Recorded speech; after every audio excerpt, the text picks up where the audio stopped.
أعوذ بالله من الشيطان الرجيم من همزه ونفخه ونفسه بسم الله الرحمن الرحيم الحمد لله رب العالمين الرحمن الرحيم مالك يوم الدين إياك نعبد وإياك نستعين اهدنا الصراط المستقيم صراط الذين أنعمت عليهم غير المغضوب عليهم ولا الضالين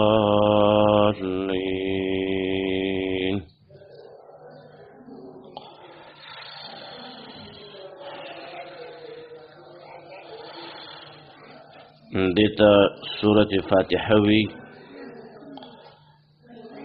ذکر فاتحة د فتح نه ده فتح کلاوالی توی په دې باندې هم قرآن کلاویږي او قرآن په شروع کیږي په ترتیب عثماني کې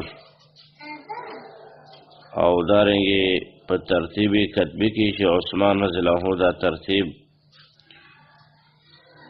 دغه طریقه باندې امر کړو چې دا ولي کې اوله کې الحمد او به بقره او ال عمران وغيرها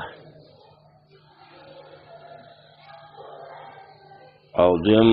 منشلین هغه په الحمد باندې شروع کیږي تشرکاتی که ډک رکاتی فرضی که سنتی که نفل هغه ټول په الحمدلله باندې شروع کیږي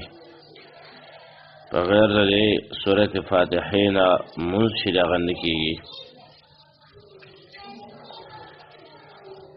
د دې فضایل چې هغه مخکې بیان شو اوس دا خبره ده چې په دې صورت کې موضوع مقصد څه شی بیانېږي سورۃ فاتحه کې هغه پرون دغه بیان وشو د الله په توفیق او مدد سره چې په دې کې مقصد هغه د الله توحید د اعلان کول د توحید د الله رب العالمین یو ګڼل په ذات صفات او افعال او حقوق کې او رد کول په اقسام د شرک باندې او د مشرکانو باندې دا د صورت موضوع مقصد دی یا دوم تعبیر دام کېدلی شي چې په دې صورت کې موضوع هغه حمد د الله ویل دی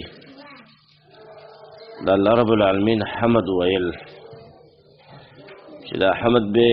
شاملېږي توحید ته هم او دارنګي د شرک نفي ته هم به شاملېږي دا د الله رب العالمین لپاره حمدونه ویل چې تاسو یې خلکو د الله لپاره حمدونه ووایي ځکه مفسرین وایي چې د الحمد نه مخکې دلته لفظ د قولو پټ دی او دې ته جمله خبریه لفظا وي او انشاء معنن جمله انشائیه ده قولو تاسو دسې ووایئ ای زما بندگانو تاسو ووایئ چې الحمدلله رب العالمین د الله لپاره حمدونه ووایئ الله رب العالمین د هغې دپاره توحید هغې اعلان وله وکړئ چې الله رب العالمین یو ذات دی او بیا په دې خبره باندې اعلان التوحید رد په اقسامو د شرک او د مشرکانو او د الله لپاره حمدونه ویل د دې لپاره بیا دلیلونه ذکر کوي اول دلیل دی رب العالمین دویم دلیل دی الرحمن الرحیم دریم دلیل مالک یوم الدین دې ته وی استدلال کول د الله رب العالمین په نومونو باندې او به د دې نتیجه ذکر کوي ایاک نعبد و ایاک نستعین دې ته نتیجه وی او د هغې نه وروستو به تعلیم المسأله د دعا تعلیم الله رب العالمین مونږ ته راکوي چې ماله دا دعا وغواړئ اهدنا الصراط المستقیم صراط الذین انعمت علیهم الى آخره. نو دا دعا ماله وغواړئ زما بندگانو. دا ډیره مهمه دعا ده، د هدایت دعا تاسو مانه چې هغه وکئ. نو دا د دې سورۃ ټوله خلاصه شوله. اول کې امر په حمد د الله رب العالمین باندې چې د الله لپاره حمدونه ووایي او د هغه د توحید اعلان وکئ، ځکه چې هغه رب العالمین دی، هغه الرحمن الرحیم دی، هغه مالک یوم الدین. به د هغې نتیجه او په هغې تفریح کول او به تعلیم د دعا ورکول خپلو بندګانو ته. نو درې ډلې په آخره کې به ذکر کوي، منعم علیهم او مغضوب علیهم او ضالین.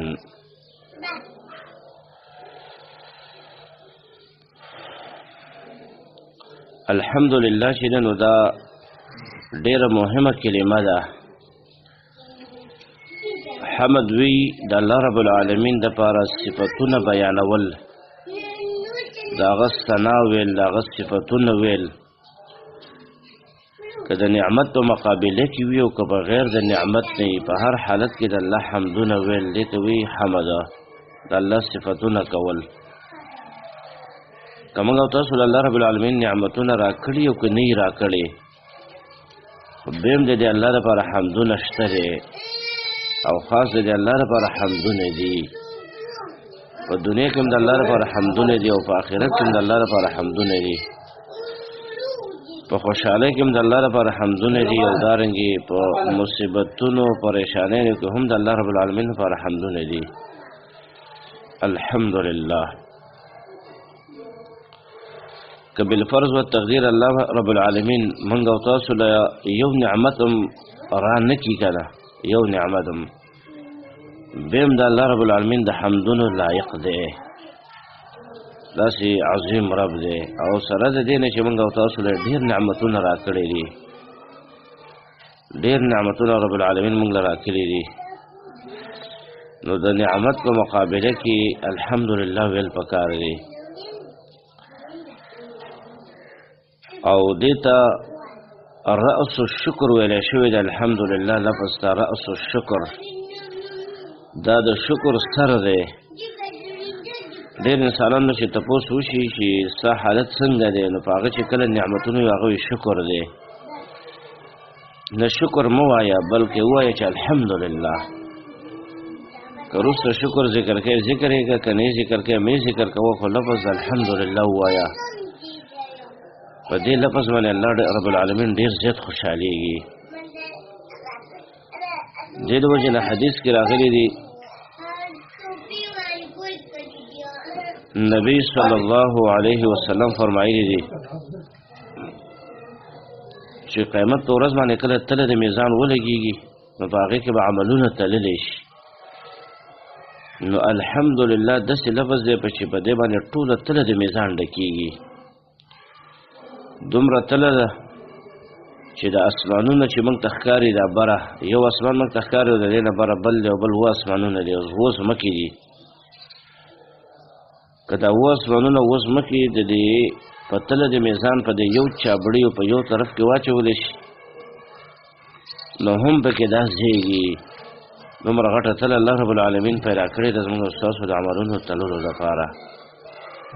او دا تله د میزان چې ډکېږي نو دا په الحمدلله باندې ډکېږي. الله یې ډکوي په دې باندې. دومره د جامعه کلمه ده. سبحان الله حدیث کې راځي په دې باندې نیمه تله ډکېږي. او دارنګې په الله اکبر باندې نیمه تله ډکېږي. او دارنګې په الله اکبر باندې د ځمکې د اسمانه پورې چې څومره فضا ده دا پې ډکېږي، معنی د دې په اجر او په ثواب باندې. لیکن الحمدلله داسې کلمه ده چې په دې باندې ټوله تله د میزان ډکېږي. نو دا لفظ د الله رب العالمین ډېر خوښ دی. دې د وجې نه الله رب العالمین د خپلو بندګانو نه دا غواړي چې تاسو زما حمدونه وویئ. حدیث کې راځي نبی صلی الله علیه وسلم فرمایي چې هیڅ یو کس داسې نشته چې هغه ته د حمدونه او مدح ډېر محبوب وي د الله رب العالمین نه. معنی دا ده چې الله رب العالمین ته د بندګانو د حمدونه ویل او صفتونه ویل د الله دا الله رب العالمین ته ډېر خوښ دی. لکه څنګه چې بندګانو ته دا خبره خوښه ده نو د هغې نه ډېر الله رب العالمین ته دا خوښه ده.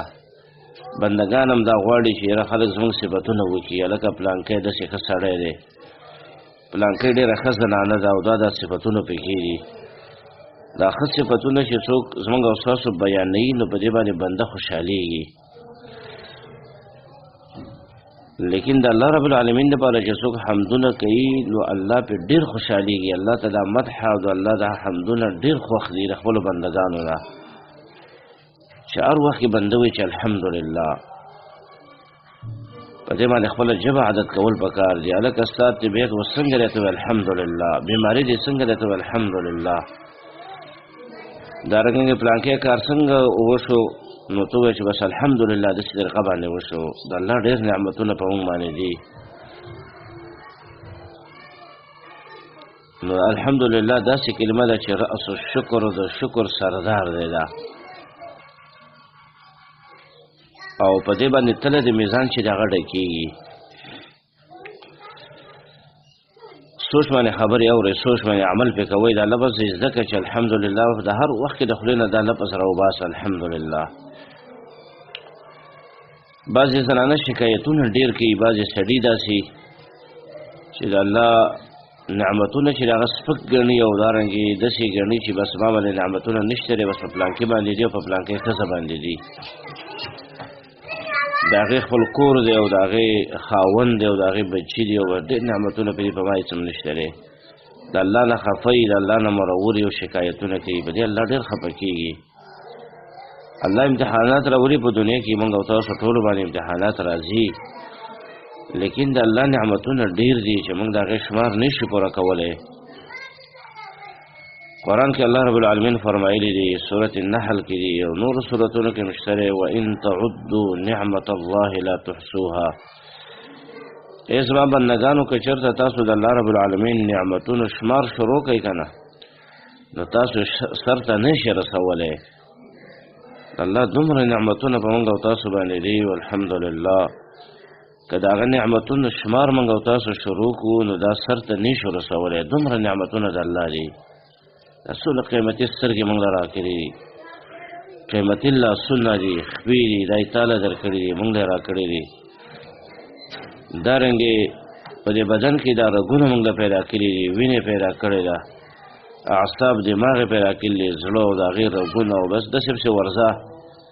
شمار به شروع کړي خو سر ته به ونه رسئ. دومره نعمتونه د الله دي. د دې وجې نه د الله نه شکایت مه کوه چې یاره بس هېڅ هم نشته دی او نعمتونه په ما باندې نشته دی او بس مصیبتونه دي او تکلیفونه دي او دا دي. په دې الله خفه کېږي. د الله ډېر نعمتونه دي په موږ او تاسو باندې. د نبي صلی الله علیه وسلم عادت مبارک واوره. هغه داسې عادت یې و د هغه چې کله به یو خوشحالي پې وه، نبي صلی الله علیه وسلم باندې به یو خوشحالي وه، یو نعمت به ورته میلاو شو نو وبه ویله چې الحمدلله رب العالمین. او چې کله به مصیبت او په تکلیف کې و نو بیا به ویله چې الحمدلله علی کل حال. دا اوس یې زده کړئ تاسو یې زنانو چې دا خبره اورئ نو دا یې زده کوئ، عمل کې یې راولئ. تا نه څوک تپوس وکړي او ته په مرستې کې په یو مصیبت کې یو پریشانۍ کې الله اچولې، اگر کې نعمتونه بې شماره دي خو امتحان یې در باندې راوستی دی.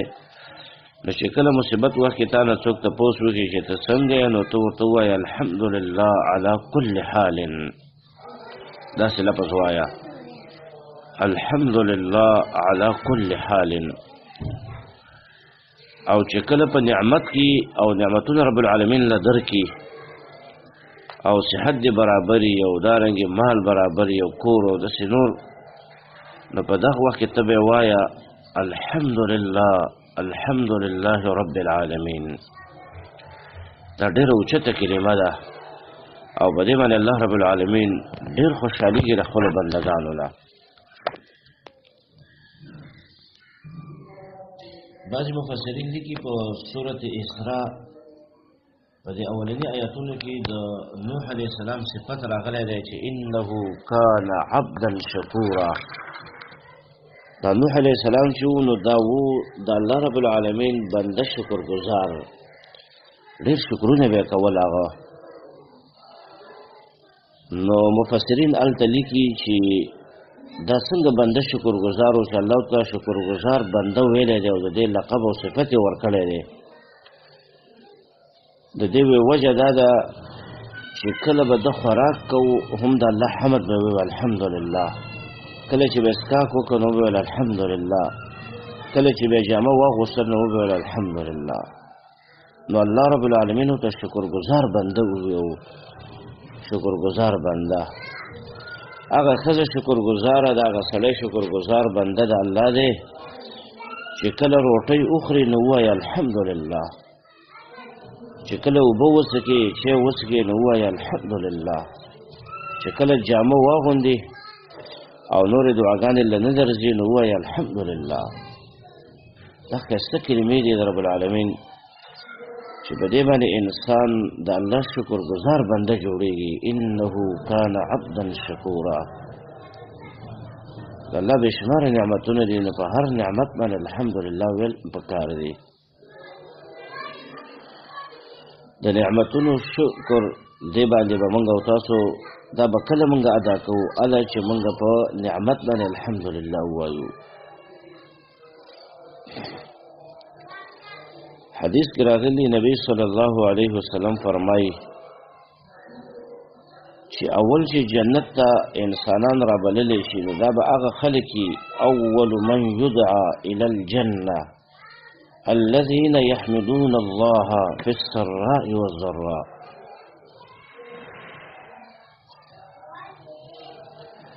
اول به جنت هغه انسانان را بللی شي، ای بندگانو دې جنت ته راشئ، په دې ګیټ باندې را داخل شي او بل به ورته وایي په دې ګیټ ملایک به ولاړي او دوی به جنت ته رابلي. دا به کوم خلک چې په خوشحالۍ او په نعمتونو کې او په تکلیفونو ټولو کې د الله حمدونه ویلي. دا حسن حدیث دی او ډېر د زیري والا حدیث دی. په تکلیفونو کې، مصیبتونو کې، پریشانینو کې او دارنګې په خوشحالینو کې، نعمتونو ټولو حالتونو کې دی ویلي چې الحمدلله الحمدلله رب العالمین. نو دا خلک به اول الله جنت ته چې داسې خلک راولي. د دې وجه نه زنانو کې دا بیماري لږ ډېره ده چې هغې ناشکرې د الله د نعمتونو او دویم ناشکرې د خاوندانو او په دې دواړو خبرو باندې الله ډېر خبر کېږي د زنانو. دا د الله نعمتونه تا باندې ډېر ښې دي. مخکې ما وویل دا سترګې څونه لوی نعمت دی، که دا ټول پاکستان موږ او تاسو له څوک راکوي د دې سترګو په مقابل کې چې دا دوه سترګې دې راکړه دا ټول پاکستان بادشاهي والا موږ او تاسو دا سره نه منو. دارنګې دا لاسونه دې دواړه راکړه په ما یې راخرڅ کړه بس دا ټول پاکستان به زموږ یې نه ورکړو. داسې خپې والا، دغسې زړه او دماغ والا، ګردې والا، دارنګې تریخې، دارنګې دا نور کوم سیستم او کوم اعضا چې الله رب العالمین زموږ او ستاسو په بدن کې لګولي دي دا څوک هم نه خرڅوي او دا چا له نه ورکوي. په کروڑو روپو باندې هم دا نه خرڅېږي. وجه دا ده دا د الله ډېر غټ غټ نعمتونه دي او په دې کې دننه بې شماره نعمتونه به نور دي. نو داسې مه وایئ چې په ما باندې نعمتونه د الله نشته دی، بلکې ډېر ښه نعمتونه د الله در باندې دي. الحمدلله لفظ یې زده که دا وایه الحمدلله. هر ټیم باندې دې لفظ باندې ځان عادت کړه، هر ټیم باندې الحمدلله رب العالمین لفظ وایه. د الله رب العالمین نه چې څوک شکایتونه کوي او د الله نعمتونه چې هغه په ځان نه ګڼي نو په الله په دې خفه کېږي. دې د وجه نه تاسو وګورئ حدیث کې راغلي نبی صلی الله علیه وسلم فرمایي چې کله تاسو په نعمتونو کې او د دنیا په دې موضوع کې ځان نه برکس هغه وګورئ نو هغې ته نظر مه کوئ، په هغې کې فکر مه کوئ، سمدست ځان نه لاندې کس ته وګوره. د دنیا نعمتونو په باره کې د ځان نه لاندې کس ته ګوره. دې دپاره چې تاسو د الله رب العالمین نعمتونه سپک ونه ګڼئ. څونه ناشنا حدیث د الله نبی ویلی دی. وګوره ته کله چا سره ښه ګاډی ویني، ښه کور یې ویني، ښه ښایسته بچي ورله ویني، او دارنګې خاوند یې ویني چې د دې ښځې سره ډېر ښه ژوند دی، او دارنګې نور نعمتونه چې د هغه والا ویني، نو تا له چې کوم نعمتونه الله درکړي دا به ستا په زړه کې سپک شي چې دا خو ما سره هېڅ هم نشته دی. د دې کور دی، د دې ګاډی دی، د دې خاوند دی، د دې بچي دي، د دې سره پیسې دي، سره او سپینې دي، 5 تولې او 6 تولې او 10 تولې کالی دی، 20 تولې کالی، او زما هېڅ هم نشته دی. نو ته د الله ډېر نعمتونه په تا دي، نو دا به تا ته سپک ښکاره کېږي او دا به تا ته واړه ښکاره کېږي او د الله ناشکره به جوړېږې ته. نو نبي صلی الله علیه وسلم موږ ته علاج راوښود، د ځان نه لاندې کس ته وګوره. داسې سړي او داسې زنانه په دې دنیا کې شته دی چې هغې غریبانان ځان له وړه نشي پیدا کولی. وړه تا باندې څونه نعمت دی، 3 ټیمه 4 ټیمه روټۍ ته خورې، تا ته میلاوېږي، الله یې درکوي. الله داسې زنانه شته چې د هغې 2 جوړه 3 جوړه جامې هم نشته دی، ستا بکسونه د جامو نه ډک دي، نو ولې د الله د نعمت ناشکري کوې؟ او داسې زنانه او سړي شته دی چې هغه د کور کرایي نشي خلاصولی، غریبانان میاشت پوره شي په دماغو باندې بوجي، پریشان یې، سوچونه کوي چې الله میاشت پوره ده، د کور کرایي را باندې راځي او ما سره نشته دی، دونه کاروبار مې نه دی، دومره تنخواه مې نه ده، نو زه به څه کوم؟ هغه پریشانه وي. تا باندې د الله څونه نعمت دی، خپل کور یې له درکړی دی. او داسې خلک شته دی چې هغه ړانده دي، هغه ګوډین دي، هغه شلین دي، هغې غریبانان مزرم نشي کولی، بل ته لاس نیولی. دا نعمتونه په موږ او تاسو څومره ډېر دي. نو دې د وجې نبي صلی الله علیه وسلم علاج وښودو، ځان نه لاندې کس ته ګوره، ړندو ته وګوره، ګوډینو شلینو ته وګوره. سخت بیماران شته دی په دې کورونو کې، داسې بیماران دي چې پاڅېدی کېناستې نه شي، هغه خلکو ته وګوره. نو که تا باندې لږه بیماري ده، ته ووایه چې الحمدلله الحمدلله علی کل حال. شکر د الله رب العالمین ډېر خوښ دی د خپلو بندګانو نه چې هر وخت کې سړی وي چې الحمدلله زما له الله ډېر نعمتونه راکړي دي. قرآن کې الله فرمایي ان الانسان لربه لکنود، انسان د خپل رب ډېر ناشکره دی، انسان د خپل رب ډېر ناشکره دی. هلته بعضې مفسرین وایي چې کنود وی هغه انسان ته وایي چې کوم انسان مصیبتونه شماري وینسى النعم او نعمتونه د الله رب العالمین هېروي، دا کنود دی. ان الانسان لربه لکنود، ما باندې دا مصیبت دی او په ما باندې دا مصیبت دی او په ما باندې دا مصیبت دی، ټوله ورځ سړی یا زنانه دا شکایتونه کوي او د الله بېشماره نعمتونه پرې هغه نه یادوي چې الله رب العالمین ما سره څونه ښېګړې کړي دي، څومره نعمتونه یې مخکې را کړي وو، څومره نعمتونه اوس را کوي. نو د الله رب العالمین ډېر نعمتونه په موږ او تاسو باندې دي، نو په نعمت باندې الحمدلله ویل دا پکار دی. الحمدلله که ته نعمتونه چېرته هغه نه یادوي او صرف مصیبتونه چې د هغه یادوي مصیبتونه، نو په دې باندې الله رب العالمین خفه کېږي او دا د انسان ناشکري ده. ان الانسان لربه لکنود. نو دې د وجې نه په الحمدلله کې ډېر غټ کمال پروت دی. یو حدیث کې راغلی دی، ډېر ناشنا خبره ده چې دا حسن روایت دی، غالبا د ام هانی رضی الله عنها روایت دی چې هغې ته رسول الله صلی الله علیه وسلم ویلي و چې ته د الله حمدونه ورځ کې 100 کرت وایه. د الله رب العالمین حمدونه په ورځ کې 100 کرت چې هغه وایه، 100 کرت، نو دا غوره دي ستا دپاره د 100 اوښانو نه چې په هغې باندې زینونه اچولی شوي او ته دا د الله په لار کې خیرات کې، دومره اجر یې دی. نو ای زنانو تاسو دا خبره په ځان لازمه کوئ چې هر وخت کې الحمدلله وایي، او دویم په ورځ کې خامخا تاسو 100 کرت الحمدلله وایي، سړیم دی وایي، زنانم دی وایي. دې څونه فضیلت چې ته وګوره، ته کېنه په سوچ باندې الحمدلله الحمدلله الحمدلله دا وایا نو تا دپاره چې سل کرت تا د الحمدلله 15 منټه به پې لګېږي 15 منټه یا 4 منټه یا 3 دا به پې ولګېږي د دې دومره فضیلت دی ګویا کې تا سل اسونه دا داسې اسونه چې هغې باندې زینونه هم اچولی شوي او د الله په لار کې په جهاد کې تا هغه صدقه کې او مجاهدینو له ورکړې نو دغه عمره ثواب به تا ته الله په دې باندې درکړي چې ته الحمدلله په ورځ کې سل کرت وویله د خپلې ژبې په ذکر عادت کول پکار دی هسې خبرې موږ او تاسو څومره ډېرې کوو هسې خبرې د دنیا خبرې او د دنیا د لباسونو او رسمونو رواجونو خبرې دا کمول پکار دی د ضرورت خبرې پکار دی او بې ځایه خبر نه ځان هر وخت کې د الله ذکر چې الحمدلله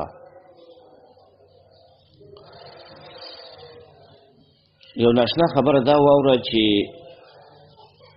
هغه بنده د الله وی ډېر خوښي چې هغه د الله د نعمتونو شکر کوي او دارنګې د بندګانو هم داسې بنده خوښي چې هغه د نعمت شکر ګزاري لکه مثال زه د تا سره ښېګړه وکړمه ښېګړه تا له یو نعمت در کومه چې اصل کې نعمت ورکوونکی الله دی خو زما په واسطه باندې تا ته میلاو شو پیسې مې درکړلې جامې مې له درکړې بل نعمت دا مې درک نو زه اوس غواړم چې ته زما د دې نعمت شکر وکړې زما صفت هم بیان کړې او دارنګې زما سره ښېګړه هم کوي او دارنګې ما ته عاجزي هم کوي دا زه غواړم چې کله ته دا نه کوي نو زما د نظر نه به ته پرېوځې چې یاره دا زه له داسې نعمتونه ورکوم ښېګړو سره کوم او دا ما سره بد کوي یا زما احسان نه مني نو په دې باندې بنده خفه کېږي دغه شان د الله لپاره مثال نه وي خو د پوهې لپاره دا خبره بیانوو چې الله رب العالمین موږ او تاسو له ډېر نعمتونه راکړي دي مخکې هم راکړي دي او اوس هم راکوي او راتلونکې زمانه کې هم راکوي چې شمار یې موږ نشو کولی دومره نعمتونه او یو سړی راولګي یو زنانه راولګي او دا نعمتونه استهیر کړي او دارنګې د دې نعمت شکر چې هغه نه کوي په دې الحمدلله نه وي او په دې نعمت باندې هېڅ پروا چې هغه نه کوي نو دا بندم د الله د نظر نه ایسته پرېوځي داسې بندم د الله به نه وي خوښ هلکه دا څه ناشکره دی زه ورسره دونه ښېګړې کوم او دا زما شکر نه کوي زما نعمتونه یې هېروي الله ته نسبت نه کوي چې دا نعمتونه مال الله راکړي دي په دې باندې حمد ووایي د دې شکر وکړي زړه کې د الله سره محبت پیدا شي د زړه کې د الله سره محبت او مینه پیدا شي چې الله ماله دومره نعمتونه راکړي دي نو د بندګانو داسې انسان خوښ نه وي او د الله رب العالمین هم خوښ نه وي چې د الله د نعمت شکر نه کوي ابراهیم علیه السلام د هغه زوی اسماعیل علیه السلام هغه یو څه ښځه کړې وه ابراهیم علیه السلام نو په شام کې و هغه په مکه کې و دا مکې علاقه وخت کې آباده نه وه دا یو شړه دشت او بیابان و او دارنګې ونې بوټي او دا شیان هم پکې نه وو فصلونه به هم پکې نه کېدل داسې غریزه علاقه وه دا نو دلته د اسماعیل علیه السلام مور راولګېدله او دې له یې ښځه وکړله واده یې ورله وکړو ابراهیم علیه السلام څه وخت بعد چې هغه راغی د دې خپل زوی ملاقات ته اسماعیل علیه السلام ملاقات ته راغی چې ملاقات ته ورله راغی نو په دې کې هغه یې په کور کې منده نه کړ په کور کې هغه منده نه کړ نو د بیبي نه یې تپوس وکړ چې اسماعیل علیه السلام څه شو نو هغه ورته وویل چې هغه ښکار پسې تللی دی نو ورته وویل چې ستا ژوند د هغې سره څنګه دی او د کور حالات هم څنګه دي تپوس یې وکړ نو دا زنانه په شکایتونو باندې شروع شوله چې بس کور کې دا تکلیف دی او دا تکلیف دی او داسې پریشانۍ نه دي او دارنګې د رزق د خوراک څه سم نه میلاویږي وغیره وغیره خبرې ورته وکړئ د ناشکرۍ خبرې ورته وکړئ نو ابراهیم علیه السلام ورته وویل چې کله اسماعیل علیه السلام راغی نو زما سلام ورته وکړه او پس د سلام نه ورته ووایه چې د دروازې درشل چې دی دا دې بدله کړه په دې کې اسماعیل السلام چې کله د ښکار نه راغی څه شي ښکار کړي وو هغه یې راوړو کور ته د خوراک دپاره نو بیبي نه یې تپوس وکړو چې څوک خو نه وو راغلی نو هغه ورته وویل چې داسې یو سپین ږیری سړی راغلی او ستا تپوس یې ورته نه وي او سلام یې هم ته پرېښود او بیا دا خبره وکړه چې هغه ته وایي چې دروازې درشل دې بدله کړه. اسماعیل علیه السلام هوښیار انسان و نو هغه پوه شو نو وویل چې دا خو زما پلار و ابراهیم علیه السلام دا د شام نه راغلی د زما ملاقات ته خو بس موقع برابره نه شوه او تا له به څه تپوسونه کلي نو تا ورته د ناشکرۍ خبرې کړي دي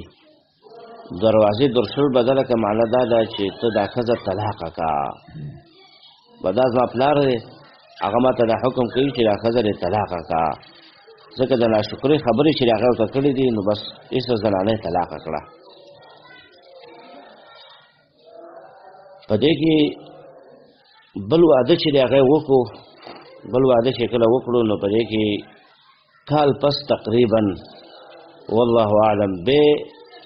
ابراهیم علیه السلام بے راغی ابراهیم علیه السلام چې هغه بے راغی نو چې وی کتل د الله قدرت دی او د الله حکمتونه دي په هر څه کې چې وی کتل نو بې اسماعیل علیه السلام کور کې نشته دی ښکار ته تللی دی چې راغی نو په دې کې د بیبي نه تپوس وکړو اسماعیل علیه السلام څه شوی نشته دی هغه ښکار ته تللی دی ویل څنګه ژوند هم دی څنګه طریقه ده احوال څنګه دي نو هغې وویل چې الحمدلله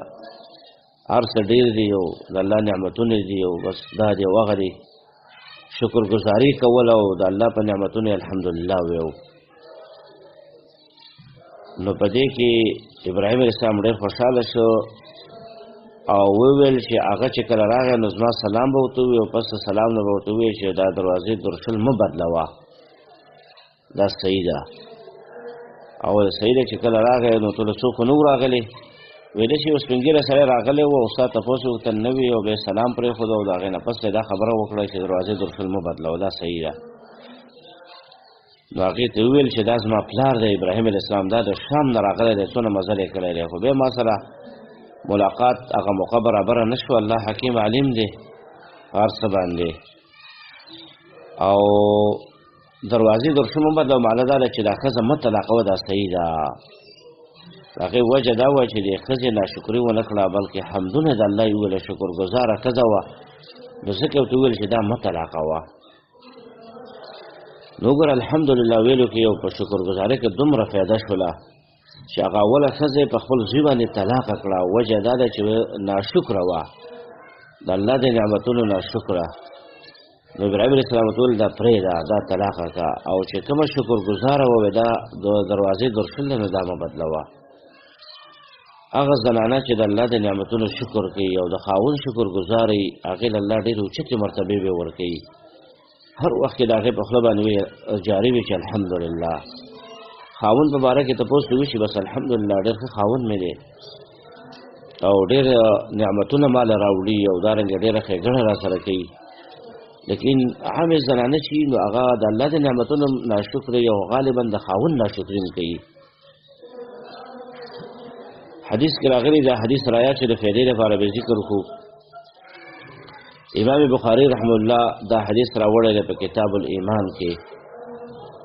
او نور محدثین هم راوړي رسول الله صلی الله علیه وسلم یو ورځ باندې بیان کوو تقریر او خطبه کوله زنانو ته او بیا پکې وفرمایله چې ای زنانو تاسو ما په جهنم کې ډېرې ولیدئ شپه د معراج باندې چې کله نبی صلی الله علیه وسلم اسمانونو ته الله بره بوته او بیا یې لمونځ ورکړه نو دا ډېر ناشنا سفر یې پرې کړی نو جنت ته هم داخل کړی دی هغه یې پرې کتلی دی چې دا جنت دی د بندګانو مؤمنانو مسلمانانو ما پیدا کړی دی او جهنم یې پرې وکته دې لپاره چې یقین کې هم زیاتوالی راشي او بیا امت ته د هغې خبر ورکړي نو په دې کې رسول الله صلی الله علیه وسلم زنانو ته وویل چې ما چې جهنم کې وکتل زنانه مې پکې ډېرې ولیدې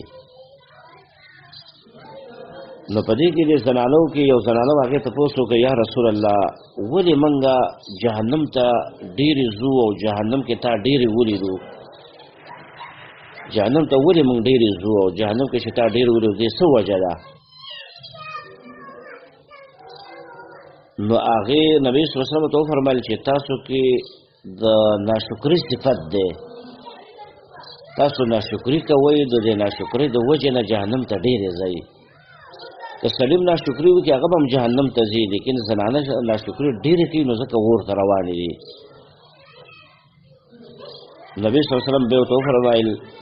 زنانه تپوس وکړو د چا ناشکري کوو د الله ناشکري او که نه د بندګانو نو نبي صلی الله علیه وسلم ته وفرمایل چې نه تاسو ناشکري د خاوند کوئ تکفرن العشیره او دارنګې وتکثرن اللعنه دا دوه خبرې په تاسو کې ډېرې دي زنانو یو تاسو د خاوند ناشکري چې دغه ډېره کوئ او دویم تاسو لعنتونه ډېر ووي خیرې ډېرې کوئ نو په دې دوه خبرو باندې تاسو جهنم ته ډېرې روان یاستئ خیرې ډېرې کوئ خاوند ته به خیره کوي یو بچي ته هم کوي یو مال ته هم کوي یو څاروي ته هم کوي یو مطلب دا دی چې جامو ته هم کوي یو بچو ته هر چا باندې بس خیرې او لعنت چې هغه وایي نو د ډېرې خیرو د وجې نه تاسو جهنم ته چې هغه ځئ والعیاذ بالله څومره سخته خبره ده او صحیح حدیث دی چې زنانو له هیره ته پکار دی چې خیرې ډېرې کولې جهنم ته به ځي او دویم په دې وجه باندې تاسو جهنم ته ډېرې ځئ چې تاسو د خاوند ناشکره یاستئ خاوند تاسو سره ډېرې ښېګڼې چې د هغه کوي او تاسو د هغې ناشکري چې د هغه کوئ لکه بل روایت کې راځي نبي صلی الله فرمایي خاوند راولګېږي د زنانو سره ښېګڼې کوي او ډېر عمر ښېګڼو سره کوي ډېر عمر و یو وخت داسې راشي چې دا خاوند یوه خبره د زنانه ونه مني یو خبره له ومني دا ورته وایي ما د پلار کور ته بوځه دا ورته وایي چې زه اوسګار نه یم بیمار یم چېرته ځمه بله ورځ به دې بوځم ما له پلانکې شی راوړه ورته وایي چې اوس را سره پیسې نشته چې کله پیسې پیدا شي بیا به له واخلمه پلانکې ضرورت مې دی پوره کړه هغه ورته وایي چې بیا به له پوره کړم اوس ټیم نشته دی زما ضرورت دی زما حاجت دی اوس نو وس کې نشته نو داسې یو ضرورت ورته ووایي هغه له پوره نه کړي نو دا زنانه څه وایي ما رأيت منك خيرا قط ما خو تا نه ټول عمر خیر نه دی لیدلی وګوره دا ټول عمر دا سړی ستار چې وځي د ماخوستنه پورې دا منډه چې وایي دا د دې ښځې لپاره منډه وایي مور پلار لپاره ډېر کم خلک به داسې چې د مور پلار عزت وکړي نوره ټوله منډه د ښځې او بچو دپاره ده او دا ښځه رالګېږي چې دا یو ضرورت ورله پوره نه کړو ته وایي تا نه ما بلکل خیر نه دی لیدلی زه چې واده شوی یم نو په دې کور کې ما خیر نه دی لیدلی او تا نه ما خیر نه دی لیدلی او ته خو داسې سړی یې وګوره دا نور ښځې چې دي نو هغه خاوندانو داسې کلي دي چې بیا سر ته یې خېژولي دي او ته زما خبره نه منې د نبي صلی الله فرمایي وګوره دا سړی څومره جامې وله کوي ډاکټر لی بوځي خرچه پې کوي مینه محبت ورسره کوي ضرورتونه وله پوره کوي دا هر څه کوي خو په دې یو خبره نه منلو باندې بس هر څه وله سیند ته ګزار کړه په دې وجه باندې جهنم ته زنانه ډېرې روانې دي د دې د وجه نه شکر کول دې پورې موږ دا خبره کوله چې شکر د الله په نعمتونو موږ له پکار دی او رأس شکر هغه شی دی الحمدلله چې هر وخت کې تاسو وایئ چې الحمدلله مصیبت یې الحمدلله علی کل حال چې خوشحالي نه نو وایئ الحمدلله یا ووایئ چې الحمدلله رب العالمین اول به جنت ته دغه خلک هغه داخليږي چې په هر ټیم مصیبت او خوشحالي ټولو کې الحمدلله ویلي بے شکر گزاری چې هغه دار د الله د نعمت چې الحمدلله په وایي یو دویم د دې نعمت نسبت به الله ته کوي چې دا نعمت مال الله را کړی دی الله وپېژنه دا نعمت مال الله را کړی دی دریم دا نعمت به د الله په رضا کې استعمالی د الله په خلاف د الله نافرمانۍ کې به نعمت نه استعمالی چې کوم الله در کړی دی او دارنګې دې نسبت به الله ته کوي او په دې کې به د الله سره شریکان نه جوړی نو دا د نعمت شکریه ده تعالی الله رب العالمین یو مال درکړ زوی له درک نو د دې نسبت به الله ته کوي چې الله ماله دا زوی را کړی دی الله ماله دا مال را کړی دی الحمدلله به پې ووایې او بیا به دا نعمت د الله په رضا کې استعمالی د الله په خلاف کې به نه استعمالی چې دا زوی ده ته ګناهونه ورښی او د الله په خلاف کې استعمالی یا مال الله در کړی دی او په دې باندې نشې تماشې شروع کړي او بې حیایي او دارنګې غلط کارونه په دې مال باندې ده کوي د خلکو بیا شرابونه پې څښي او دارنګې ډمتوب په هغې باندې کوي ګناهونه پې کوي نو ګوره تا د الله د نعمت غټه ناشکري وکړه الله مال در کړی و تا یې په غلط ځای کې اوس لګی د الله په نافرمانۍ کې لګی او په دې کې به د الله سره شریک نه جوړوي نو دا د نعمت شکریه ده الحمدلله پې ووایه ټول الحمدلله معنا دا ده ټول صفتونه د الوهیت ټول صفتونه د کمال او ټول صفتونه د ربوبیت چې دي لله دا خاص د الله دپاره دي خاص د الله دپاره دا صفتونه د الوهیت د ربوبیت دا خاص د الله رب العالمین دپاره دي داسې الله رب العالمین چې هغه تربیت کوونکی د ټولو مخلوقاتو دی رب العالمین دا اوس اولنی دلیل دی د دې دعوې دپاره چې الحمدلله الرحمن الرحیم دویم دلیل مالک یوم الدین دریم دلیل دی رب العالمین حمدونه د الله دپاره ځکه دي چې الله رب العالمین تربیت کوونکی دی پالنه کوونکی دی د ټولو مخلوقاتو ای بنده چې ته چا پیدا کړی او ستا تربیت او پالنه څوک کوي که نه د دقه الله دپاره حمدونه ووایه څونه ناشنا دلیل دی ته وګوره رب العالمین الله دی نو د حمدونو لایق هم الله دی د الله دپاره وایه بعضې خلک یو انسان له یو شی ورکړي د هغه دونه صفتونه کوي چې بس اسمان ته یې ورسوي ټیک دی د هغه صفت هم پکار دی د بنده شکر به هم کوې لیکن اصل کې نعمت درکوونکی الله دی خو د بنده په لاس یې تعالی درکړو د الله صفتونه بیان کا د الله حمدونه بیان کا د الله شکر وکړه ځکه چې رب العالمین الله دی رب معنا دا د تربیت کوونکی او پالنه کوونکی کله رب په معنا د مالک سره راځي رب کله په معنا د معبود سره راځي معبود دی د ټولو مخلوقاتو مالک دی د ټولو مخلوقاتو رب چاته وي هغه ذات چې د پالنې اسباب پیدا کړي یو بې د پالنې په اسبابو کې تاثیر چې هغه اچولی دی د پالنې اسباب پیدا کړي لکه اسمانونه الله پیدا کړي ځمکه پیدا کړي اسمان د خوا نه باران کوي په ځمکې د خوا نه بوټي راوباسي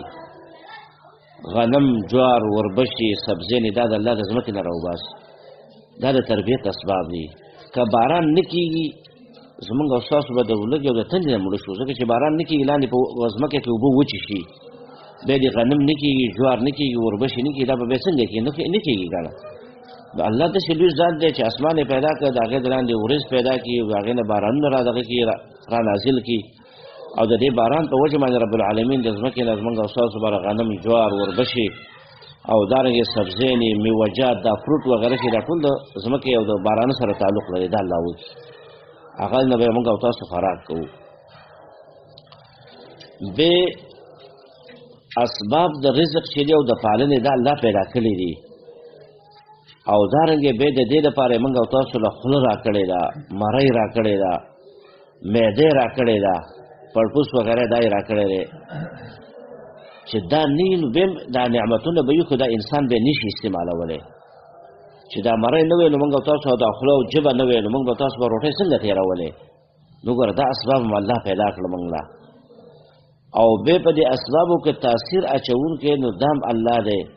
نو دا چې ټول راجم کې دې ته رب وایي هلکه چې روټۍ وخوري په دې روټۍ کې الله دا اثر اچولی دی چې ته پرې ماړېږي اوبه راواله دا اوبه الله پیدا کړلې الله زموږ لاس ته راورسولې بیا دا اوبه چې ته څکې په دې کې د موړوالي اثر چې تنده په دې ماتېږي دا پکې اثر پکې چا پیدا کړه دا پکې الله پیدا کړه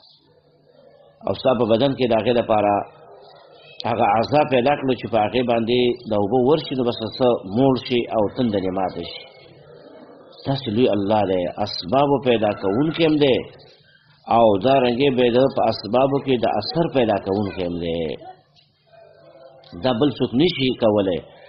دې د وجې نه الله د حمدونو لایق دی که څومره اولیا دي بزرګان دي پیغمبران دي ملایک دي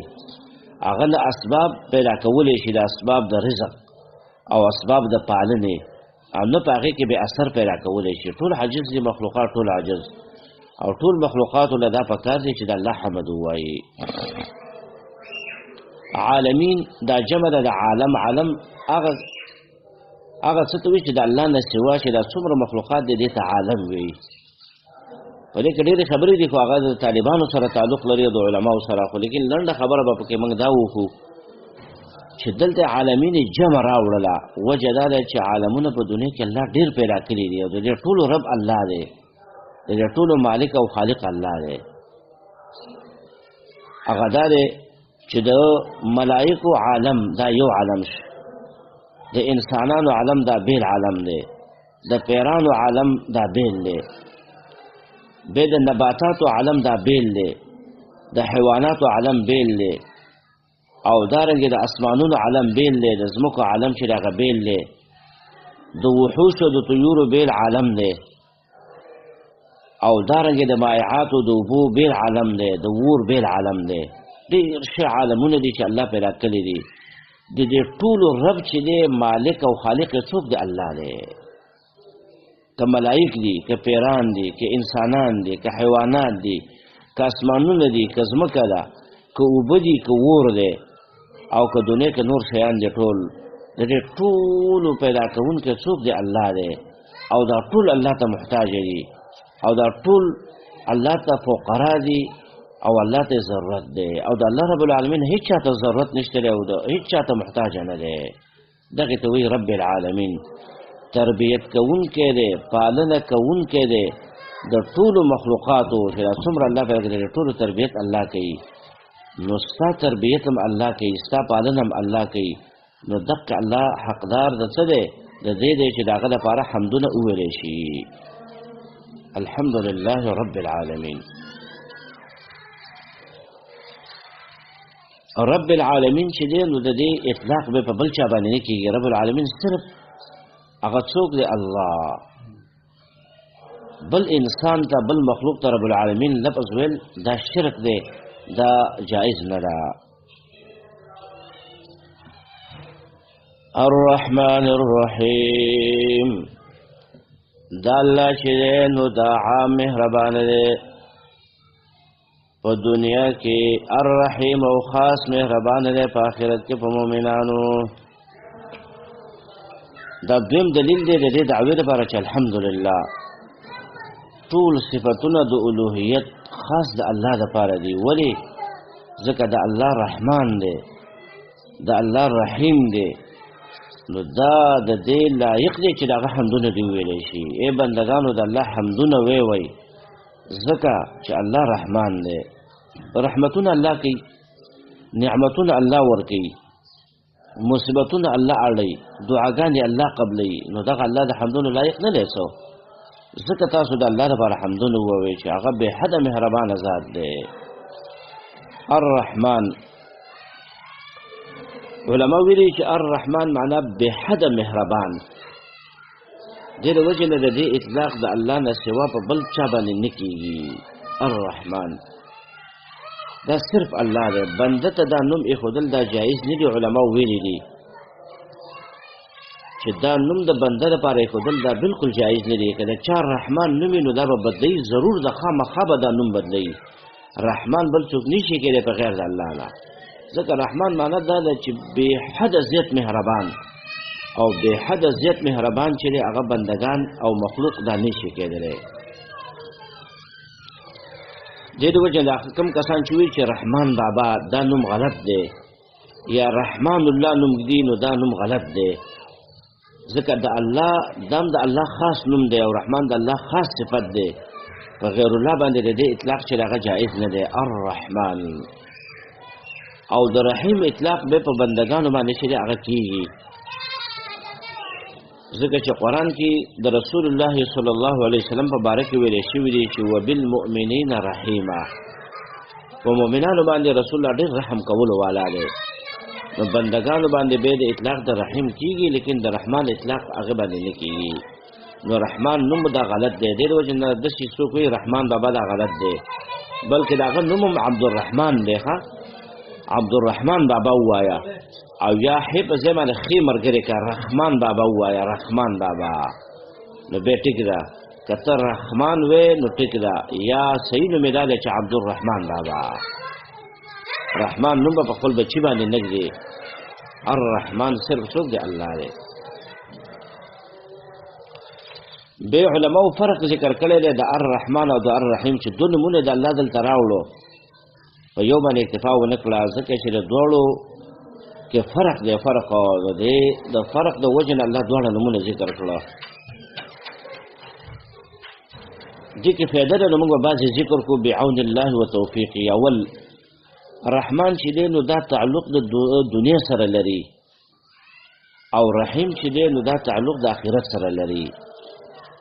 د عام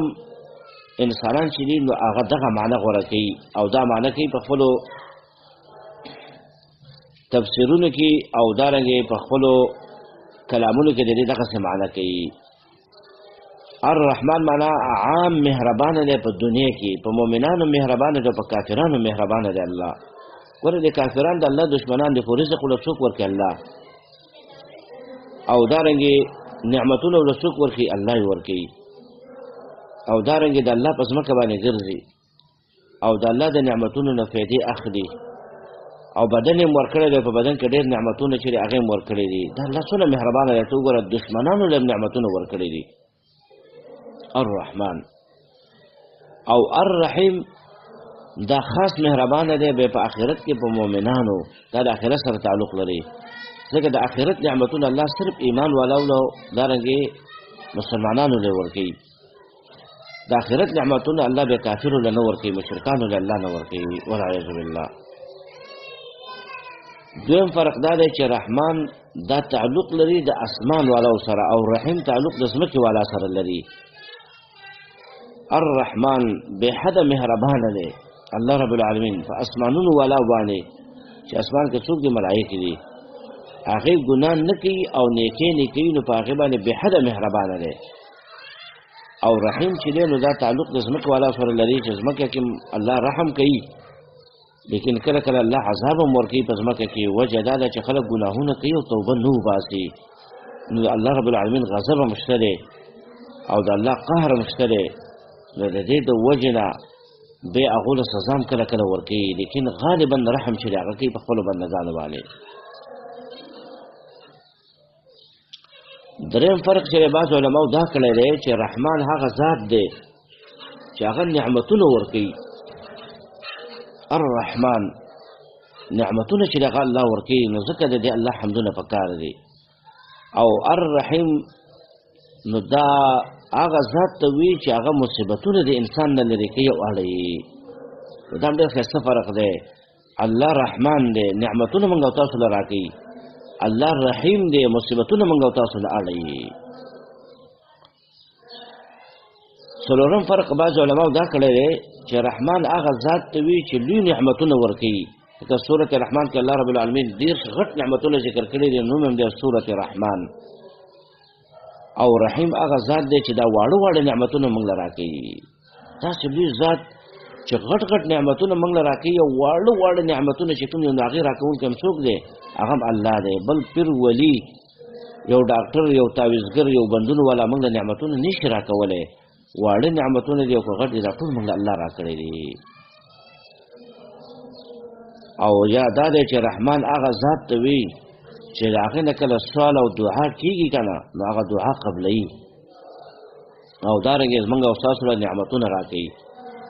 هغه ذات چې د هغه نه سوال وکړی شي نو هغه ورکړه کوي. او الرحیم هغه ذات دی چې هغه که سوال ته نه کوي هم ورکړه کوي. رحمان هغه ذات دی چې سوال ته وکړي ورکړه کوي، او رحیم هغه ذات دی که موږ او تاسو ته یو شی نه غواړو هم الله یې راکوي. سترګې، غوږونه، لاسونه باندې کې نعمتونه موږ د الله نه نه دي غوښتي، لیکن الله رب العالمین موږ له دا راکړی دي. بعض وخت یو نعمت به تا د الله نه نه غوښتی، تا به د الله نه ګاډه نه غوښتی، ګاډه به له درکړي. تا به د الله نه زوی نه غوښتی، زوی به له درکړي. تا به د الله رب العالمین نه یو مال نه غوښتی، الله رب العالمین به اچانک په یو ځای کې تا له داسې ګټه درکړي، تا به نه غوښتی. دا رحیم ذات دی. او رحمان هغه دی چې ته ترې سوال کوې، دعا ته غواړې، هغه نعمت درکوي. نور فرقونه مشته خو دې فرقونو کې فایدې وي. مالک یوم الدین دا الله رب العالمین چې دی نو دا اختیارمن دی د ورځې د جزا، د جزا د ورځې اختیارمن الله رب العالمین. دا دریم دلیل دی د دې خبر دعوې لپاره چې الحمدلله. اول دلیل شی رب العالمین، دویم الرحمن الرحیم، دریم مالک یوم الدین. الله رب العالمین اختیارمن دی د ورځې د جزا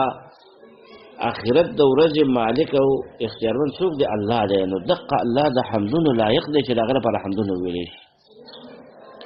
ځکه د مالک او اختیارمن هغه الله دی، نو حمدونو لایق هم الله دی که نه. دلته څه استدلال دی دا؟ دویم رب العالمین کې اشاره دې ته وشوله چې الله رب العالمین زمونږ او ستاسو د پالونو اسباب یې پیدا کړلي،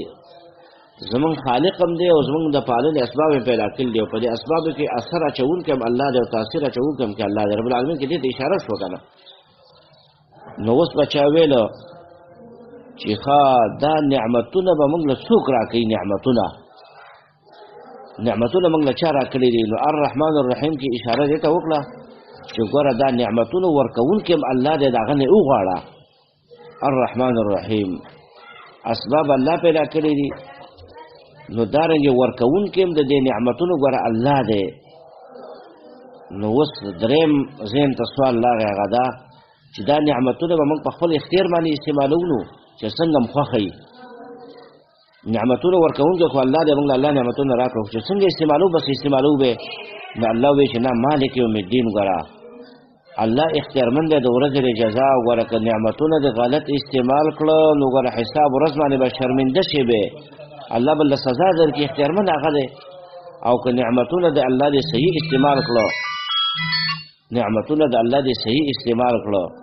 نو تا ته به بیا ډېره فایده میلاو شي، ځکه قیامت په ورځ باندې سخته ورځ ده، تا ته بیا فایده د هغې میلاو شي. نو نعمتونه د الله به ته غلط نه استعمالوي چې بس دا نعمتونه چې زه څنګه استعمالوم زما اختیار دی، نه، اختیار د الله دی. نو دغه الله د حمدونو لایق دی چې د هغه لپاره حمدونه وویلی شي. مالک یوم الدین، مالک معنا اختیارمند دی، واکدار دی، یوم الدین د ورځې د جزا.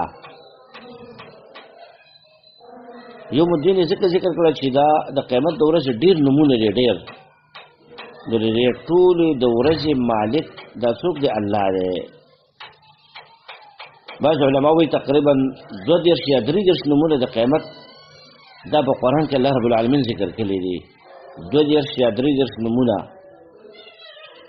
د قیامت د ورځې د الله په قرآن کې ذکر کړي دي. نو یو په هغې کې یوم الدین، ورځ د جزا. دین جزا ته وي، دین حساب ته وي.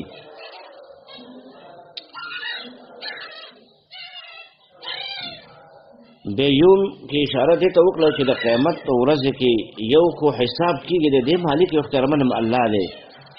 خو لیکن په دې ورځ باندې نور کارونه هم ډېر کېږي، لکه ټول د اعمالو به کېږي، صراط به لګېږي، او دارنګې عملنامې چې هغه به تقسیمیږي، او نور وغیره وغیره ډېر کارونه به کېږي. نو د دې ټول اختیار د الله رب العالمین سره دی. ایاک نعبد و ایاک نستعین، دې ته وایي نتیجه. دعوه د توحید بیان شو چې الحمدلله دې باندې 3 دلایل. نو اوس ایاک نعبد و ایاک نستعین ته علما وایي دا نتیجه ده، او دا تفریح ده په هغې باندې چې د حمدونو لایق الله دی، چې رب العالمین هم دی، رحمان رحیم هم دی، او مالک هم دی. نو د دې الله بندگی اوس پکار ده. نو اوس الله سره خطاب کوي، سړی په دې مانځه کې یا په تلاوت کې قرآن لوستو وخت کې ایاک نعبد و ایاک نستعین، یا الله خاص ستا بندگی مونږ کوو او خاص ستا نه مونږ امداد غواړو. ایاک نعبدو کې علما په هغې باندې پوهېږي چې په دې کې حصر دی، حصره. ایاک نعبدو معنی نعبدک ولا نعبد غیرک، ای الله موږ ستا بندگی کوو او د ستا نه سوا د بل هیچا بندگی نه کوو. و ایاک نستعین، یا الله موږ خاص ستا نه امداد غواړو، د بل چا نه نه غواړو. عبادت مخکې که په استعانت باندې وجه دا ده چې عبادت دا مقصودي شی دی، نو مقصود مخکې نو دې د وجه نه دی مخکې که. او دویم قول د مفسرین دا دی چې نه، دا عبادت دا اصل کې وسیله ده د پاره د استعانت. خاص تعالی را بندگی کوو مونږه، نو یا الله مونږ ستا نه به امداد هم غواړو، دا بندگی تا ته وسیله کوو چې ته مونږ سره مدد وکړې. نو بندگی دا وسیله شو د پاره د الله د امداد او چې الله مدد دغه خلکو سره کوي او د الله مدد هغه وخت کې راځي چې کله انسانان د الله بندگی وکړي. ایاک نعبد و ایاک نستعین. به نعبدو راوړه چې موږ بندگی ودسته نو چې ایاک اعبدو. علماء د دې نقطه دا ده چې عبادت دا په هر انسان باندې هغه واجب او لازم دی. ځکه جمع راوړي عبادت داسې نه دی چې په کور کې به یو کس یا دوه کسان منځونه کوي او د دې ټولو ذمه چې د هغه به ساقط شي، داسې نه ده. بلکې په هر سړي باندې، په هر زنانه باندې، په هر ځوان باندې، په هر بوډا، په دې ټولو باندې عبادت چې هغه چیرې هغه لازم دی. ځکه د جمع څخه راوړي چې په هر فرد باندې عبادت ور لازم دی. دویمه نقطه علما دا وایي چې د خپل بندگی کې د ځان سره نور خلق شریکین دي، لکه ملائک دي او نور عبادت گزار نیکان خلق، هغه ځان سره په عبادت کې شریک کړي چې یا الله مونږ ستا بندگی کوو او مونږ ستا نه امداد غواړو. هغه د ځان سره کې شریک کړو د دې د وجه نه چې هلکه زما عبادت چې د هغه قبول شي. یا الله د دې ملائکو بندگی خو ته قبلې، د دې نیکانو خلکو بندگی خو ته قبلې. الله زم د خپل عبادت د هغو سره شریکوم دې لپاره چې زما عبادت هم ته هغه قبول کړي لکه څنګه چې د هغو قبلوي.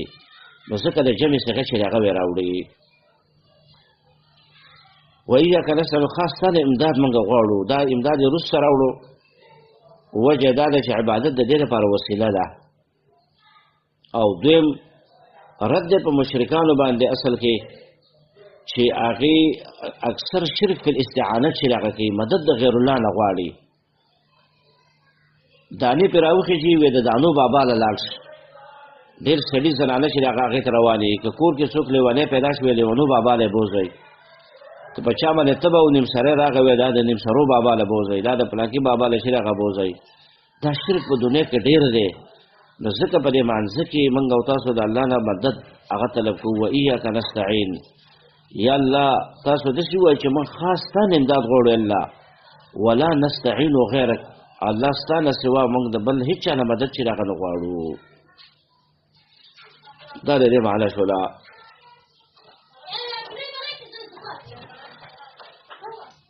اهدنا الصراط المستقیم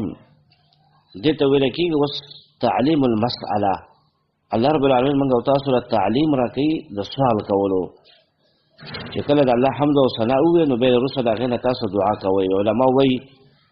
دلته هم د اهدنا نه مخکې قولو پټ دی. قولو تاسو داسې ووایئ ای بندګانو زما چې اهدنا الصراط المستقیم. او حدیث قدسي دی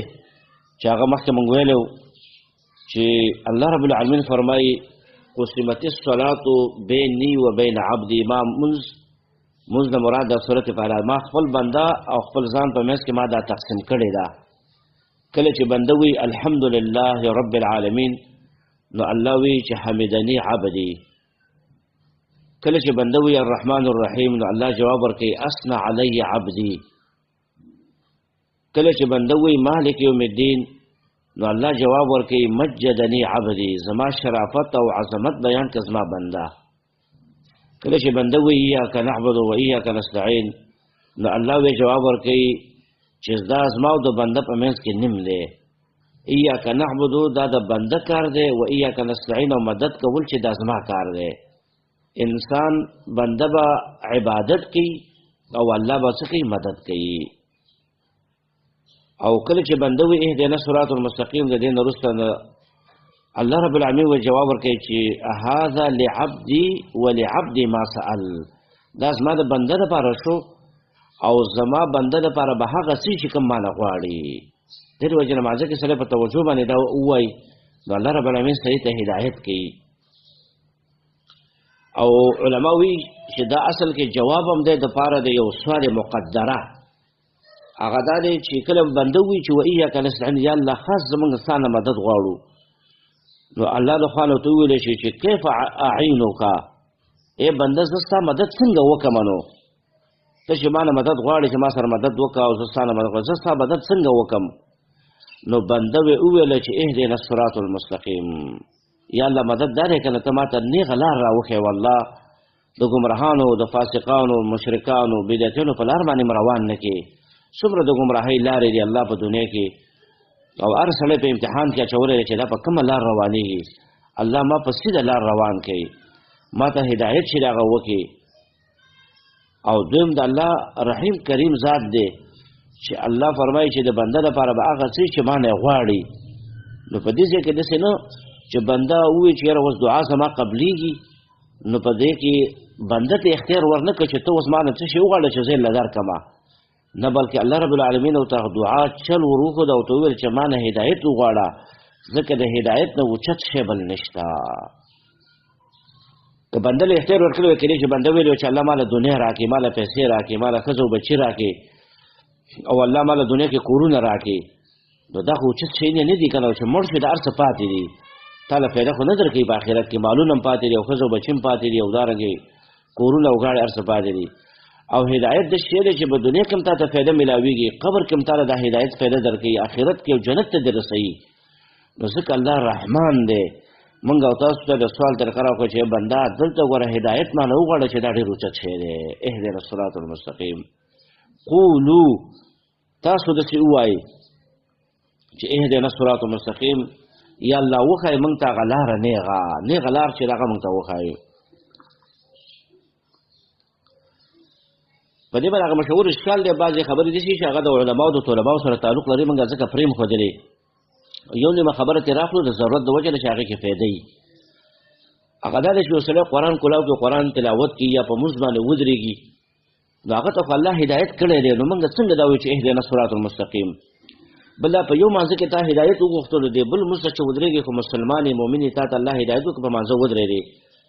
نو تا ته خو الله هدایت کړی دی بیا مونږ په دې مانځه کې وایو چې اهدنا الصراط المستقیم دا خو یو قسم تحصیل له حاصل راغی یو شی حاصل شوی دی ته بیا وغواړې چې ماله دا راکړي دا مشهور اشکال دی نو دې د وجې نه علما مفسرین د دې معنی کوي یو معنی دا کوي اهدنا الصراط المستقیم یا الله ته وښایې مونږ ته لاره نیغه په راتلونکې زمانه کې لکه څنګه چې اوس مونږ ته هدایت کړی دی نو په راتلونکې زمانه کې مونږ ته هدایت وکړي دا عجیبه معنی ده الله اوس ما ته هدایت کړی دی چې زه په دې مونځ باندې ولاړ یم او د قرآن تلاوت کومه نو الله د راتلونکي وخت پته خو ما ته نشته که نه نو اهدنا الصراط المستقیم یا الله په راتلونکي زمانه کې ما ته صراط مستقیم وښایه په دې لار مې روان کړي چې دې لارې نه وانه وړم چېرته او بعضې معنا کوي مفسرین اهدنا الصراط المستقیم معنا ثبتنا علی الصراط المستقیم دا هم ښه معنا ده الله ته موږ مضبوط کړي او کلک کړي په نیغه لار باندې ټیک ده موږ ته خو هدایت شوی خو الله په دې لار باندې مضبوط وساتي برقرار هم پرې وساتي چېرته دې لارې نه وانه وړو دریم علما جواب کوي هغه دا چې محققین علما چې کوم دي هغې دا جواب کړی دی هغې وایي چې هدایت کې ډېرې مرتبې دي هدایت خو یو شی نه دی یو مرتبه خو پکې نه ده هدایت کې ډېرې مرتبې دي نو په دې آخري مرتبه یې دا ده د هدایت چې سړی جنت ته ورسېږي د دې د وجې نه چې که تا ته د الله هدایت یو مرتبه تا ته شوې ده نو دویمې ته محتاج یې که په دویمه مرتبه د هدایت کې درېمې او څلورمې ته محتاج یې او کني آخري مرتبه ته چې راغته ته څه محتاج یې نو ځکه موږ داسې وایو چې اهدنا الصراط المستقیم لکه هدایت چې هغه دې ته وي چې سړی یو نیک عمل چې هغه وپېژني دا تا ته هدایت وش بیا د دې نیک عمل لپاره محل او ځای وپېژني درېیم د دې نیک عمل لپاره وخت وپېژني بیا د دې نیک عمل لپاره دله توفیق ورکړی شي بیا دا نیک عمل په صحیح طریقه باندې ادا شي په صحیح طریقه باندې ادا شي چې اخلاص پکې وي ریا شهرت وغیره او شرک چې هغه پکې نه په صحیح طریقه باندې ته ادا کړي او دې نیک عمل په وجه باندې انسان جنت ته ورسېږي نو دا هدایت دی چې دا ټولې خبرې راجبه شول دا هدایت دی نو په دې ټولو ته اوس موږ محتاج انبیا هم دې هدایت ته محتاج دي نیک عمل پېژندل د هغې موقع او محل پېژندل د هغې وخت پېژندل بیا د هغې توفیق میلاوېدل بیا هغه په صحیح طریقه باندې کول دا خو ډېر ښه شو هدایت کې دا ټول دي نو په دې ټولو کې موږ الله ته څه محتاج یو بعض وخت سړی یو عمل به پېژني خو محل او ځای به یې نه پېژني بعض وخت به یو نیک عمل پېژني محل او ځای به یې پېژني تا ته به توفیق نه میلاوېږي دا هم تا ته هدایت نه دی شوی نو اهدنا الصراط یا الله موږ ته اوس توفیق راکړي ډېر بوډاګان به کله جماعت مخې ته به ناستي لګۍ خبرې به کوي هغه غر او دا غر به جنګوي چې تو چې لکه اذان شوی دی خو یو دوه رکعته لمونځ وکړي توفیق ورته نه میلاوېږي وجه دا دی چې په دې کې بد عملونه موجود دي نو الله ورله توفیق نه ورکوي جماعت ته نږدې به پوري هغه به جمع نه راځي د جماعت نه په ډیره لري فاصله کې وسړی او دا ځنه بسار مانځه تر روان یو په ډیر تکلیف باندې بر روان الله تعالی توفیق ورکړي نو الله موږ محتاج چې ته د نیک اعمالو توفیق را نه کړي نو موږ خپل قوت او طاقت باندې نیک عمل نشو کولای صراط مستقیم صراط لارې ته وي مستقیم معنا دا ده چې هغه نیغ لار وي لارې خو په دنیا کې ډېرې دي والله داسې لار چې هغه نیغ وي مستقیم چې هغه مقصد ته سړی په هغې باندې رسیږي او دارنګې د هغې لپاره حدود وي او هغه نیغ وي نو دغې ته صراط مستقیم چې هغه ویل کېږي د صراط مستقیم چې هغه شی دی نو بعض وایي چې د دې نه مراد اسلام دی بعض وایي د دې نه مراد صراط مستقیم چې د قرآن دی او بعض وایي چې صراط مستقیم چې دی نو هغه څه شی دی هغه د انبیاء او د صحابه لاره ده لکه صراط الذین انعمت علیهم دا په دلیل دی چې مراد د صراط مستقیم نه څه شی دی لار د انبیاء او د صحابه چې قرآن کې الله رب العالمین سورۃ النساء کې ذکر کړي چې هغه انعمت علیهم خلق دي انبیاء او دارنګه د هغه صحابه شهدا صالحین وحسن اولئک رفیقا دا په سورۃ مستقیم الله دغه انبیاء په لار باندې موږ روان کې د نبی او د صحابه په لار باندې روان کې او حدیث کې راځي ما انا علیه و اصحابي چې زه په کومه لار او زما صحابه په کومه لار روان دي دا صراط مستقیم دی الله ماته د رسول الله لار راوخی الله ماته د قرآن لار راوخی الله د قرآن او د حدیث په لار باندې ما روان کې ځکه په دې لار دا نیغه لار ده او دا جنت ته رسېدو لار ده نور لارې راته مه راکړې صراط مستقیم یو دی د قرآن او د حدیث لاره د نبی او د صحابه لاره دا ټوله یوه ده نو ځکه صراط مستقیم مفرد راوړو د دې نه ماسوا نور ډېرې لارې دي چې په هغې باندې انسان کله روان شي نو ګمراه کېږي د ګمراهانو لارې مشرکان دي بدعتین دي فاسقان فاجران دي او دارنګې قدریه دي او جهمیه او نور ډېر شی ډلې دي الله په دغه ډلو په دغه لار باندې ما مه روانوي ځکه چې دا د صراط مستقیم نه سړی اړوي صراط الذین انعمت علیهم لار د هغه کسانو چې تا انعام کړی دی په هغو باندې نعمتونه د الله مخکې موږ ذکر کړ ډېر شي دي دنیوي نعمتونه دي او اخروي نعمتونه دي او دارنګې په دنیوي نعمتونو کې به جسماني نعمتونه دي او دارنګې چې دیني نعمتونه دي روحاني نعمتونه دلته د نعمتونه مراد دنیوي نعمتونه نه دي بلکې مراد د نعمتونو هغه دیني نعمتونه دي روحاني نعمتونه چې الله دین دې ورکړی دی او دارنګې د عمل توفیق دی ورکړی دی نو دا دیني نعمتونه چې د بچا باندې کړي دي نو هغه څوک د انبیا دي او د هغې ملګري صحابه الله په دغه لار باندې موږ روان لار دغه کسانو چې تا نعمتونه کړي دي په هغو باندې غیر المغضوب علیهم چې نه دي هغه کسانو چې غضب کړی شوی دی په هغو باندې صراط الذین انعمت دا بدل دی د صراط مستقیم نه یو او غیر المغضوب چې دی نو دې ته وایي صفت مادحه او بعض وایي دا صفت موضحه دی خو په دې باندې علما پوهېږي معنا دا دی چې دا صفت دی د صراط الذین انعمت علیهم دپاره غیر المغضوب نه دي هغه کسانو چې غضب کړلی شوی دی په هغو باندې د الله غضب شته دی د الله غصه لکه څنګه چې د الله رحمت شته دی نو دقه شانتې د الله غضب هم شته دی څنګه چې د الله د شان سره لایق او ښایېږي د بنده غضب جدا دی چې په بدن کې دا وینه جوش وکړي بلډ پریشر های شي نو دا د الله په صفت کې دا نه دی د الله غضب شته دی د الله رحمت شته دی څنګه چې د هغه د شان مطابق یې خو غضب یې بېلای چې لعنت کوي د هغې اثر بېلای عذاب ورکوي او دارنګې د انسان نه خفه کېږي نو دا به د هغې اثار د عذاب مستحق جوړېږي نو عذاب له به ورکوي او ضالین ګمراهانو لاره یاله چې هغې نه دي ګمراهان د انعمت علیهم دا ګمراهان هم نه دي نو یا الله په دغه لار باندې موږ روان کړي او دغه لاره موږ ته وښیي نو مطلب دا چې د منعم علیهم لاره چې د انبیاو لاره ده او د هغې د صحابو لاره ده الله په دغه لار باندې موږ روان کړو دغه موږ ته وښایي او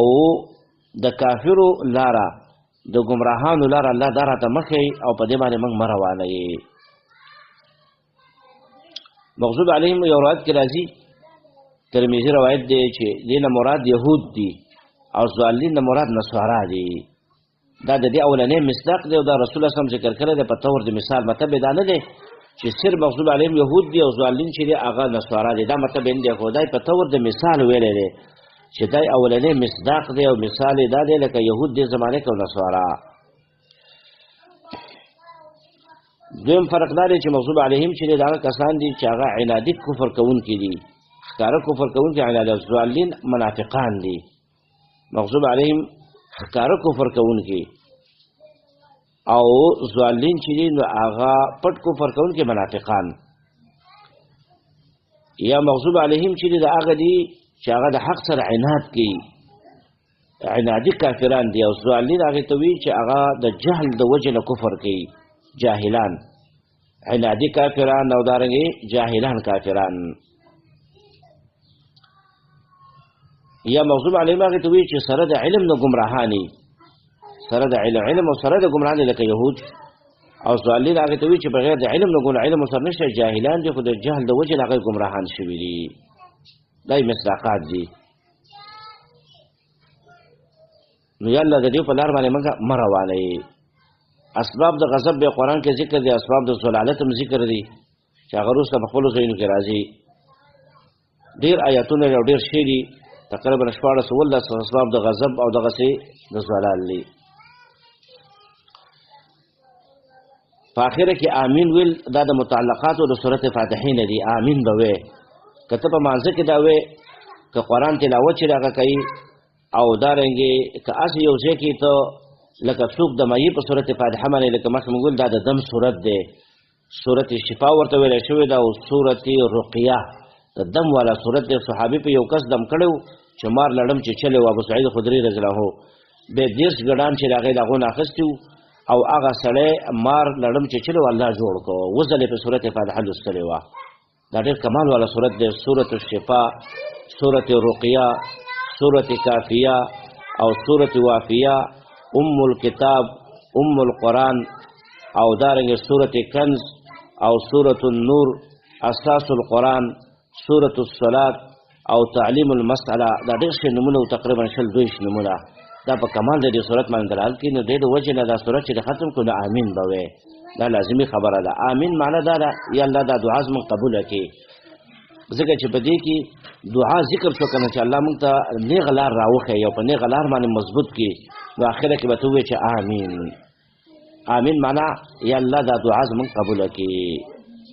اللهم استجب دعائي، یا الله ته دا دعا زموږ قبوله کړي. بې آمین چې دی په دې کې دې وخت سره خلک اختلاف کوي چې دا به په زوره وایي که په پټه باندې به وایي. نو راجح خبره دا ده چې کله سړی صورت فاتحه په مانځه کې په پټه وایي نو آمین هم په پټه ووایه، ځکه د هغې د متعلقاتو نه دی که نه. لکه ماسکې مونځ وي یا ځان له ته مونځ چې د هغه کوي، په کور کې زنانه مونځ کوي نو الحمد په پټه ویل نو آمین هم دې په پټه ووایي. داسې به نه کوي چې الحمد په پټه ویل آمین په اوچت اواز ووایي. لیکن کله چې په الحمد په جهر لوستلی کېږي، لکه امام دی ماښام ماخوستن سهار مونځ کې قرت په جهر باندې لوستلی کېږي، نو دې د وجې نه آمین د هغې د متعلقاتو نه آمین به هم په زوره باندې وایي. ځکه چې دې امین څه ګناه کړلی چې دا نوره صورت فاتحه دا دې په تیزه باندې وویلی او امین چې د هغه به یې په پټه باندې وویل. خو نه الحمد په تیزه وویل، پکار دا چې د امین چې د هغه هم په تیزه باندې چې د هغه وویلی شي. امام ترمذي رحمه الله حدیث راوړي دي، نور محدثین هم راوړي، اذا امد الامام فامنوا. رسول الله صلی الله علیه وسلم فرمایي کله چې تاسو کې امام امین وي نو تاسو امین ووایي. امام بخاري هم حدیث راوړی دی د چا امین چې د امین د ملایکو سره موافق شو نو الله به ورته مخکیني ګناهونه معاف کړي. دارنګه نبی اسلام بارک راځي، امام ترمذي حدیث راوړی دی چې هغه به کله غیر مغضوب علیهم ولا الضالین نو قال آمین ومد بها صوته، او بل روایت کې راځي ورفع بها صوته، په دې باندې به اواز پورته کو. نو دې وجه الحمد چې په اوچت اواز امام وویله او هغه امین وی نو تاسو هم سره امین په اوچت اواز ووایئ. خو دومره اوچت اواز چې ته یې واورې او تا سره نږدې کسان چې هغه واورېدي، دا مطلب هم نه دی چې سړی دومره په تیزه امین وي چې سم د پوندو نه اواز راوچتوي، ځکه دا هم بې ادبي ده. بې دومره چیغې به نه وي، رمباړې به په جومات کې نه وي، خو جهر به پرې وکړي، ځکه چې نبی صلی الله علیه وسلم خپل امین په زور باندې ویلی دی چې کله به د ماښام یا د سار یا د ماخوستن لمونځ کوو جهر باندې به قرت وو نو امین یې په زور باندې چې هغه ویلی دی نو په دې کې خیر دی او دا د حدیثو مطابق خبره ده سورة فاتحه ختمه شو نو اوس لفظي معنی به واوره الحمد لله رب العالمین ټول صفتونه د کمال او د الوهیت خاص د الله د پاره دي رب العالمین چې هغه پالونکی دی د ټولو مخلوقاتو الرحمن الرحیم الرحمن چې عام مهربان دی الرحیم او خاص مهربان دی په آخرت کې په مؤمنانو نه په کافرانو یا الرحمن چې هغه به حد مهربان دی الرحیم او به رحم کول والا دی مالک یوم الدین اختیار من له د ورځې جزاء ایاک نعبد خاص تعالی را بندگی کومږ الله و ایاک نستعين او خاص تعالی امداد غواړو مونږ الله اهدنا الصراط المستقيم یا الله او خایمون تاغلار نیغا یا کلک کی او مضبوط کی مونږ لرا په لار نیغا باندې صراط الذين لار دا کسانو انعمت علیهم چې تا نعمت کړل او انعام کړل په هغه باندې غیر المغضوب علیهم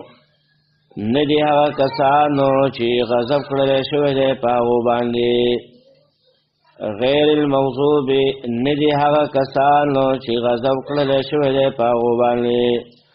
ولا الضالین او ندی گمراهان آمین واخر دعوانا الحمد لله سبحانك اللهم وبحمدك أشهد أن لا إله إلا أنت